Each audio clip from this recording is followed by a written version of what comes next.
ओम नमः शिवाय ओम नमः शिवाय ओम नमः शिवाय ओम नमः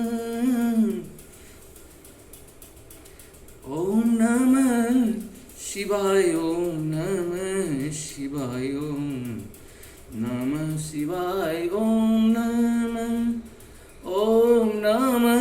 शिवाय ओम नमः शिवाय ओम नमः शिवाय ओम नमः कर्पूरगौरं करुणावतारं संसारसारं भुजगेन्द्रहारं सदा वसन्तं हृदयादिविन्दे भवं भवानी शरितं नमामि। जय श्री राम जय हनुमान संकट मोचन कृपा सर्वमंगल मंगले शिवे सर्वार्थ साधिके शरणे त्र्यंबिके गौरी नारायण नमस्ते। ओम जयंती मंगला काली भद्रकाली कपालिनी दुर्गा क्षमा शिवा धात्री स्वाहा स्वाहा नमस्ते। ओम नमः शिवाय ओम नमः शिवाय ओम नमः शिवाय। जय हिंद जय भारत में आप सबों का स्वागत है। मैं राम नरेश झा आप लोगों के लिए जय हिंद जय भारत में बहुत कुछ उपलब्ध है, सब का लाभ उठाइए। कहीं न कहीं संपूर्ण गीता का सार संस्कृत और हिंदी में है, अपनी भाषा में, मधुर भाषा में, सुरक्षित भाषा में, शुद्ध भाषा में। और क्या कहें, प्रभु की कृपा इसी तरह से बरसते रहे आप लोगों के ऊपर। आप सबों को बहुत बहुत धन्यवाद है। चैनल को सब्सक्राइब करें, लाइक करें और अपने फ्यूचर को सुरक्षित करने के लिए जरूर करें, क्योंकि सत्य जो है वही सनातन है, सनातन जो है वही सत्य है। सत्य सनातन विश्व में आज से 2000 साल पहले भी था और आने वाले 2-4 सालों में हो सकता है कि पूरा विश्व सत्य सनातन के साथ खड़ी हो जाए, क्योंकि सत्य सनातन वही है, जो सत्य है वही सनातन है। अगर आप अपने आप को सत्य मानते तो सनातनी हैं, अगर सनातनी है तो सत्य आपके साथ इर्द गिर्द जरूर रहेगा। हम लोग असत्य का धीरे धीरे दूर करें, अपनी बानी में, अपने कर्म में, हर जगह से है असत्य को हटाएं, क्योंकि आपको लगता है कि असत्य नहीं करेंगे तो हम सुरक्षित नहीं रहेंगे, लेकिन ऐसा कुछ नहीं है। अपने आप को मौन रखें, भगवान का ध्यान करें और सत्य के साथ खड़े रहें। रघुकुल रीत सदा चली आई, प्राण जाई पर वचन न जाई। उसी तरह से हम लोग अपने रघुकुल रीति को अपनाएं। प्राण चला जाएगा तो क्या होगा, फिर होगा जन्म। मनुष्य एक ही जन्म में थोड़ी पुण्य हो जाता है, बहुत सारे जन्म हमने ले चुके हैं, बहुत सारे जन्म लेने वाले हैं। धर्म भी एक था, एक है और एक ही रहेगा, धर्म दूसरा हो ही नहीं सकता है। जो धर्म है वही तो सत्य है, जो सत्य है वही तो सनातन है। जो सूर्य क्या है, सत्य है, सनातन है। चंद्र क्या है, सत्य है तो सनातन है। पृथ्वी क्या है, सत्य है तो सनातन है। समुद्र सत्य है तो सनातन है। ग्रह लोग जितने भी हैं सब सत्य सनातन है। क्यों है? आज आप ग्रह की बात करते हैं, हम तो करोड़ों साल पहले ही ये सब कर चुके थे। हम 84 लाख योनि की बात करते हैं। सत्य क्या है, वही सनातन। इसीलिए हम लोग विचलित न हो, जीवन को, धारा को सुखमय जिंदगी हंसते हुए मुस्कुराते हुए जिए और कोशिश करें कि हम लोग किसी को कष्ट ना पहुंचाएं। अगर हमारे पास किसी के लिए प्रशंसा ना हो तो हम उसका बुराई भी ना करें, कोशिश यही करना चाहिए, क्योंकि प्रशंसा से तो आपकी कीर्ति बढ़ती है, लेकिन बुराई से आपकी कीर्ति घटती है। आने वाले कल में आपका कीर्ति कहीं न कहीं नष्ट होता है। इसीलिए बुराई से बचें और भगवान की चर्चा हमेशा करते रहें, प्रभु का ध्यान हमेशा करते रहें और बुराई से कोशिश करें कि बचते रहें। और कहीं कहीं सुनना ही पड़े तो उन्हें लास्ट में ये जरूर कह दें कि देखिए, अगर आपके पास उनकी अच्छाई हो तो बोलिए, बुराई हो तो मत बोलिए, ठीक है। हम ये सब अच्छा हमको नहीं लगता है और हम लोग चाहते हैं आप भी उससे दूर ही रहें, क्योंकि सच्चाई से ही सत्य की स्थापना होगी, असत्य नष्ट हो जाएगा। इस तरह से हम लोग शुरू करते हैं। आज श्रीमद् भागवत नहीं, शिव पुराण का 32वां एपिसोड हम शुरू करते हैं और सुनिए, बहुत अच्छा लगेगा। और अपने सत्य के लिए काम करें, चैनल को सब्सक्राइब करें, लाइक करें, शेयर करें और अपने बच्चों को जरूर ये सब सुनाएं, क्योंकि बच्चा सुरक्षित तो हम सुरक्षित, आने वाले कल को तो सुरक्षित करना ही पड़ेगा। हमारे यहाँ कितनी बढ़िया व्यवस्था थी कि हम लोग वृक्षों की पूजा करते थे। कौन से वृक्ष का? जो सबसे ज़्यादा ऑक्सीजन देता है, बड़, पीपल, पाकर, बहुत सारे नीम, बहुत सारे ऐसे वृक्ष की पूजा हम लोग किया करते थे। क्यों? क्योंकि उनकी अगर जीवन रहेगा तो मेरा जीवन सुरक्षित रहेगा। हम लोग दूसरे के जीवन की सुरक्षा में अपने जीवन को सुरक्षित करते थे। हम लोग कितनी साइंटिफिक थे, हमको पता था कि पीपल के वृक्ष और बड़ के वृक्ष, पाकर के वृक्ष सबसे ज़्यादा ऑक्सीजन देते हैं और हमारी मानसिक संवेदना को भी दूर करते हैं। आप कभी भी बहुत अशांत हो, किसी पीपल के वृक्ष के नीचे जाके बैठ जाइए, आपको तुरंत शांति मिलेगी। थोड़ा सा ध्यान करें प्रभु का। है क्या कि हमारे यहाँ कहा जाता है कि वृक्ष में भी देवता निवास करते, सचमुच में निवास करते हैं, झूठी नहीं है। सारे बातें कि हमारे यहाँ का जो भी चीज़ है सब सत्य है, असत्य हो ही नहीं सकता है। हम लोग असत्य हैं ही नहीं तो असत्य कैसे बोलेंगे? हम सारे सत्य हैं तो सत्य की ही बात करते हैं, लेकिन सत्य असत्य लोग उसे झुटलाने का प्रयास करते हैं। वो हमारे ही लोग ही कहीं न कहीं हैं, लेकिन है क्या, वो अपने स्वार्थवश, अज्ञानतावश, बुद्धिवश, डरवश बहुत सारी चीज़ को त्याग करती है, तो आज हमारे दुश्मन बन गए हैं। आने वाले कल में सारे मेरा दोस्त बनेंगे, मेरे परिवार के लोग बनेंगे और सत्य सनातन की झंडा लेके सबसे आगे आगे वही लोग चलेंगे। और जय हिंद, जय भारत, जय हो, जय हो। शुरू करते हैं हम लोग। माहेश्वरी जो रुद्राक्ष बैर के फल के बराबर होता है, वह उतना छोटा होने पर भी लोक में उत्तम फल देने वाला तथा सुख सौभाग्य की वृद्धि करने वाला होता है। जो रुद्राक्ष आंवले के फल के बराबर होता है, वह समस्त अरिष्टों का विनाश करने वाला होता है तथा जो गुंजा फल के समान बहुत छोटा होता है, वह संपूर्ण मनोरथ और फलों को सिद्धि करने वाला है। रुद्राक्ष जैसे जैसे छोटा होता है, वैसे वैसे ही अधिक फल देने वाला होता है। एक एक बड़े रुद्राक्ष से एक एक छोटे रुद्राक्ष को विद्वानों ने 10 गुना अधिक फल देने वाला बताया है। पापों का नाश करने के लिए रुद्राक्ष धारण करना आवश्यक बताया गया है। अब निश्चय ही संपूर्ण अभिष्ट मनोरथ का साधक है, अतः अवश्य ही उसे धारण करना चाहिए। परमेश्वरी लोक में मंगलमय रुद्राक्ष जैसे फल देने वाला देखा गया है, वैसा फलदायिनी दूसरी कोई माला नहीं दिखाई देती। देवी समान आकार प्रकार के चिकने मजबूत स्थूल कपट युक्त उभरे हुए छोटे छोटे दाने वाले और सुंदर रुद्राक्ष अभिलाषित पदार्थों के द्वारा तथा सदैव भोग और मोक्ष देने वाला है, जिसे कीड़ों ने दूषित कर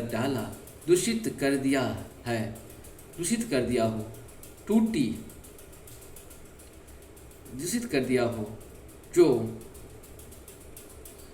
जो टूटी फूटी हो, जिसमें उभरे हुए दाने न हो, जो व्रण युक्त हो तथा जो पूरा गोल न हो, उन 5 प्रकार के रुद्राक्ष को त्याग करना चाहिए। जिस रुद्राक्ष में अपने आप ही डोरा फिरोने के योग्य छिद्र हो गया हो, वही यहाँ उत्तम माना गया है। जिसमें मनुष्य के प्रयत्न से छेद किया गया हो, वह मध्यम श्रेणी का होता है। रुद्राक्ष धारण बड़े पातकों का नाश करने वाला है। इस जगत में 1100 रुद्राक्ष प्रकार के मनुष्य जिस फल को पाता है, उसका वर्णन सैकड़ों वर्षों में नहीं किया जा सकता। भक्तिमान पुरुष 550 रुद्राक्ष के दानों का सुंदर मुकुट बना लें और उसे सिर पर धारण करें। 360 दानों का लंबे रुद्राक्ष में पिरोकर एक हार बना लें। वैसे 3 हार बनाकर भक्ति पारायण पुरुष उनका यज्ञोपवीत तैयार करें और उसे यथास्थान धारण करें जैसे उनके। इसके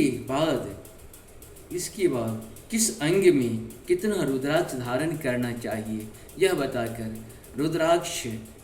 बताकर सूत जी बोले, महर्षियों, सिर पर निशान मंत्र से, कान में सत्य पुरुष मंत्र से तथा गले और हृदय में अघोर मंत्र से रुद्राक्ष धारण करना चाहिए। विद्वान पुरुष दोनों हाथों में अघोर बीज मंत्र से रुद्राक्ष धारण करें। उदर पर वामदेव मंत्र से 15 रुद्राक्षों द्वारा गाथी हुई माला धारण करें तथा अंगों सहित प्रणव का 5 बार जप करके रुद्राक्ष की 3, 5 या 7 मालाएं धारण करें अथवा मलमूत्र नमः शिवाय से ही सहित रुद्राक्ष का धारण करें। रुद्राक्षधारी पुरुष अपने खान पान में मदिरा, मांस, लहसुन, प्याज, सहीजन,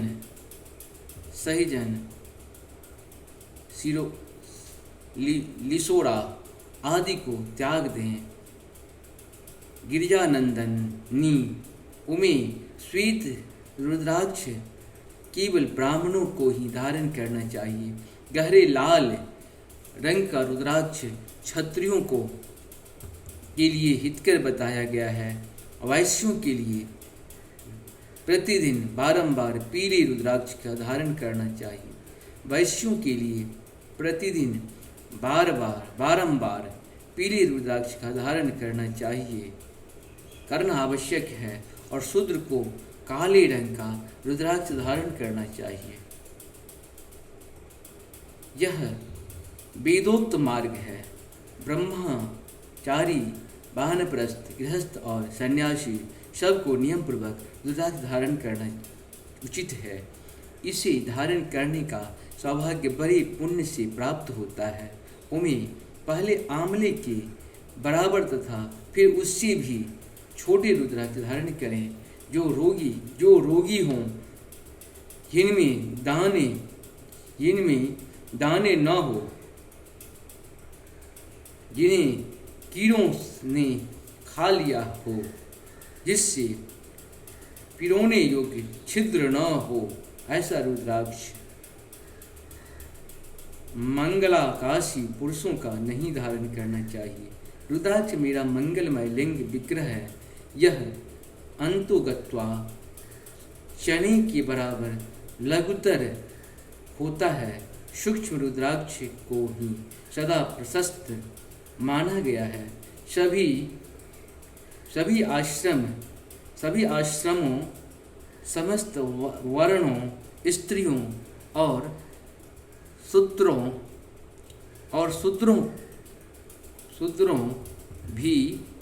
शूद्रों को भी भगवान शिव की आज्ञा के अनुसार सदैव रुद्राक्ष धारण करना चाहिए। यतियों के लिए प्रणव के उच्चारण पूर्वक रुद्राक्ष धारण का विधान है, जिसमें ललाट में त्रिपुंड लगा हो और सभी अंग रुद्राक्ष से विभूषित हो तथा जो मृत्युंजय मंत्र का जप कर रहा हो उसका दर्शन करने से साक्षात रुद्र के दर्शन का फल प्राप्त होता है। पार्वती, रुद्राक्ष अनेक प्रकार के बताए गए हैं।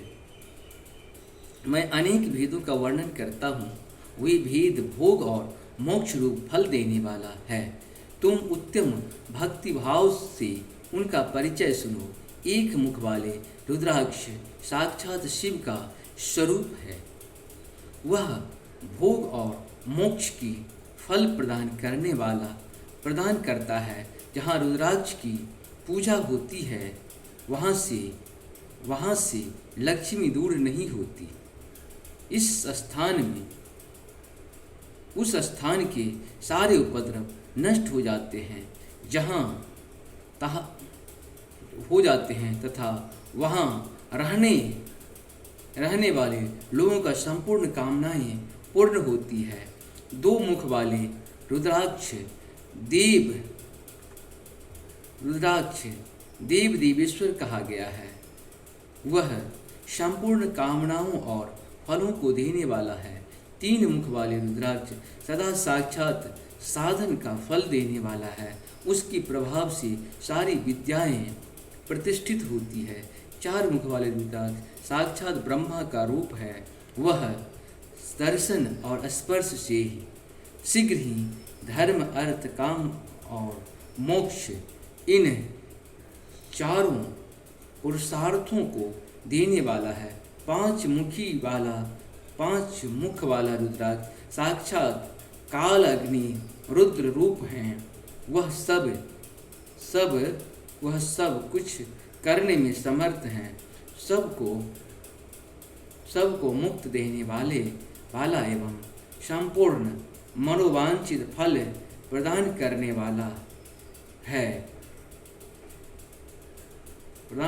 वाला है। पंचमुखी रुद्राक्ष समस्त पापों को दूर कर देता है। 6 मुखी वाले रुद्राक्ष कार्तिकेय का स्वरूप है।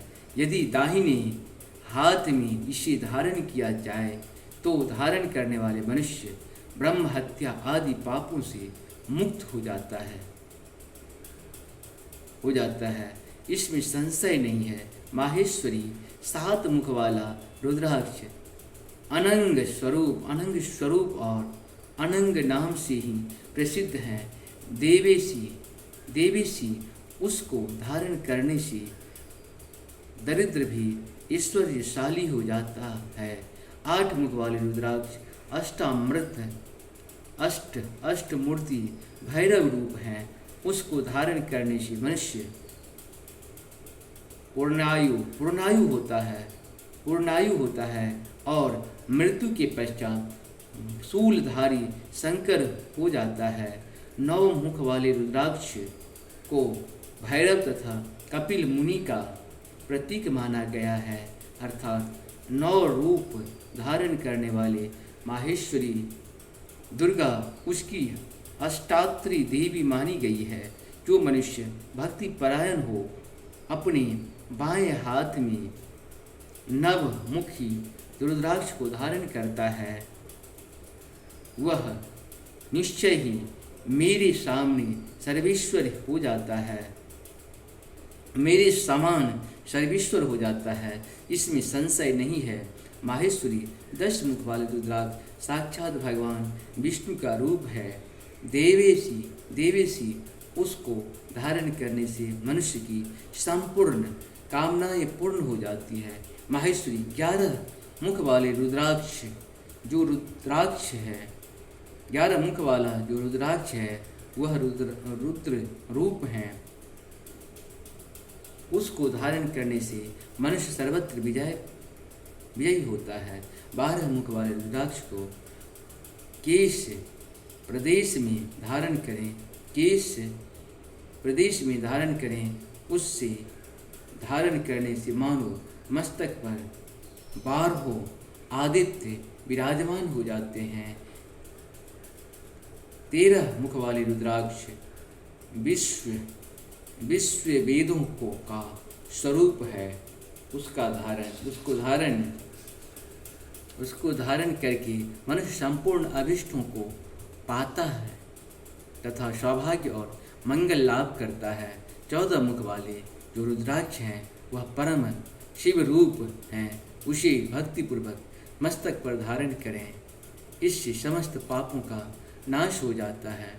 गिरिजा कुमारी इस प्रकार मुख के भेद से रुद्राक्ष के 14 भेद बताए गए हैं। अब तुम क्रमशः उन रुद्राक्षों के धारण करने के मंत्र को प्रसन्नतापूर्वक सुनो। ओम ह्रीं नमः, ओम नमः, ओम क्लीं नमः, ओम ह्रीं नमः, ओम ह्रीं नमः, ओम ह्रीं हुं नमः, ओम हुं नमः, ओम हुं नमः, ओम ह्रीं नमः, ओम ह्रीं नमः, ओम ह्रीं हुं नमः, ओम क्रौं श्रौं रो नमः, ओम श्री नमः, ओम नमः। इन 14 मंत्रों द्वारा क्रमशः 1 से लेकर 14 मुख वाले रुद्राक्ष को धारण करने का विधान है। साधकों को चाहिए कि वह निंद्रा और आलस्य का त्याग करके श्रद्धा भक्ति से संपन्न हो संपूर्ण मनोरथ को सिद्धि के लिए उस मंत्रों द्वारा उन रुद्राक्षों का धारण करें। रुद्राक्ष की माला धारण करने वाले पुरुषों को देखकर भूत प्रेत पिशाच डाकनी शाकनी तथा जो अन्य द्रोहकारी राक्षस आदि हैं वे सब के सब दूर भाग जाते हैं। जो कृत्रिम अविचार आदि प्रयुक्त होते हैं वे सब रुद्राक्षधारी को देखकर संशय हो दूर खिसक जाते हैं। पार्वती रुद्राक्ष मालाधारी पुरुष को देखकर मैं शिव भगवान विष्णु देवी दुर्गा गणेश सूर्य तथा अन्य देवता भी प्रसन्न हो जाते हैं। माहेश्वरी इस प्रकार रुद्राक्ष की महिमा को जानकर धर्म की वृद्धि के लिए भक्तिपूर्वक पूर्वोक्त मंत्रों द्वारा विधिवत इसे धारण करना चाहिए। माहेश्वरी भगवान शिव ने देवी पार्वती के सामने जो कुछ कहा था वह सब तुम्हारे प्रश्न के उत्तर मैंने कह सुनाया। मुनीश्वरों, मैंने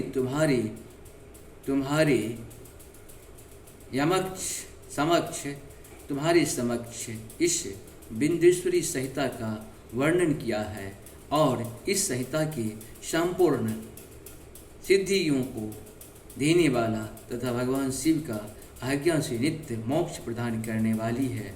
इस प्रकार से हम लोग का ये विदेश्वरी संहिता पूर्ण हुआ।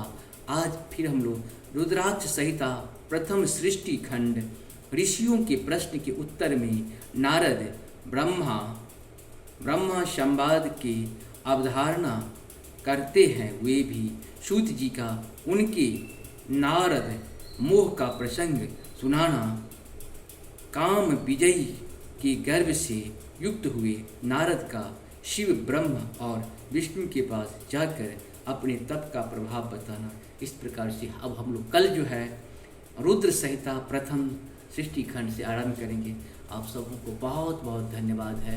ये 32वां भाग हो गया, कल 33वां पे आप सब बहुत बहुत नमस्कार। जय हो जय हो जय हो। बहुत बहुत धन्यवाद। हरि हरि।